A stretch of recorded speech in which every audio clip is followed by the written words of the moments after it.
When it comes to EVs in the Indian market, Tata Motors is ruling with hardly any significant competition. Tata has options in almost every segment, and if not, they are well in the works. Today we have the Tata Punch EV.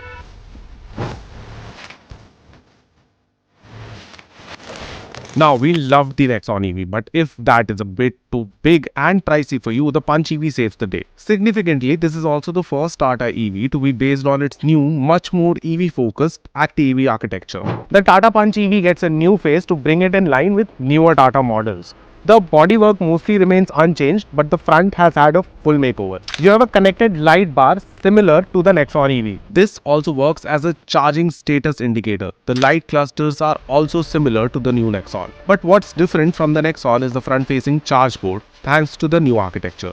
The cover has the new white Tata EV logo and opens with the touch button inside. But don't worry, there is a manual release in the front. Yes, you do get a 14-liter storage space, which is the first for Tata. Now, other than that, visually not much has changed on Punch EV over the ICE version. You get aero-focused 16-inch alloys, the new EV architecture helps the battery pack stay up, and you get a good 190 mm of ground clearance. There's hardly any change on the rear, which is a shame because the connected tail lamps on the Nexon look really good. But I do love these tiny little details. The 366 liters boot space hasn't been compromised, but a spare wheel is not standard. So let's go. On the inside, the broad layout of the dash has been retained from the ICE version. You still have the various textured plastics in their horizontal theme and the square air vents, but the off-white and grey color gives the cabin a more airy and open feeling. Most of the impressive tech from the Nexon EV has been carried forward to the Punch EV. The 10.5-inch digital instrument clusters offer many layout options. The new 2-spoke Tata wheel with the glowing logo and paddles for the regen level gives the car a more premium and expensive feel. The 10.25-inch center touch screen is also impressive. Here too we like that the widget-based layout and the smartphone-like menus make accessing functions easy. There's also wireless Android Auto and Apple CarPlay function. Most of the physical switches are gone, to be replaced by capacitive touch control. But these touch buttons do need a little bit of getting used to.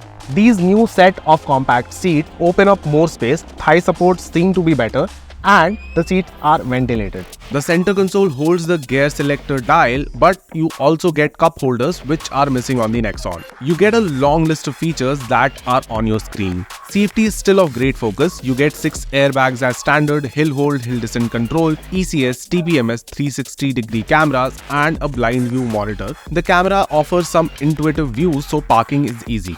Now let's talk about something that is very important, which is कितना देती है? You can buy the Punch EV with 2 battery options, a standard 25 kWh pack or a long-range version with 35 kWh. The smaller pack will give you 315 km of claimed range and the larger one 421 km. The Punch EV can DC fast charge at up to 50 kW, which will get you from 10 to 80% in under an hour. The 7.2 kW AC charger will fully top up the battery in 5 hours. Start driving the Punch EV and it's quickly apparent that this works well as an urban car. Visibility is great, it's not difficult to find a nice seating position, and with no big engine to get in the way, the turning circle is impressive too. The standard version makes 81 PS of power and 114 Nm of torque, but this long-range version is quite a bit more potent with its 122 PS of power and 190 Nm of torque. Tata Motors has now some serious experience with electric powertrains, and that shows in the quite precise throttle response and progressive ramp-up in torque. The city mode is the best for most conditions, although the sharper responses in the sport mode do make overtakes easier. But we think most will be happy leaving it in eco for their daily commute.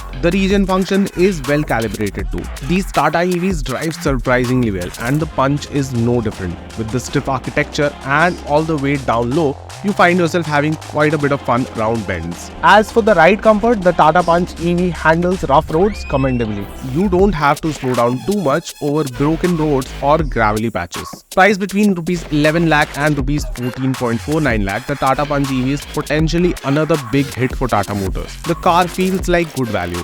It has enough range to be your only car. Space enough for a young family. What else do you need, right?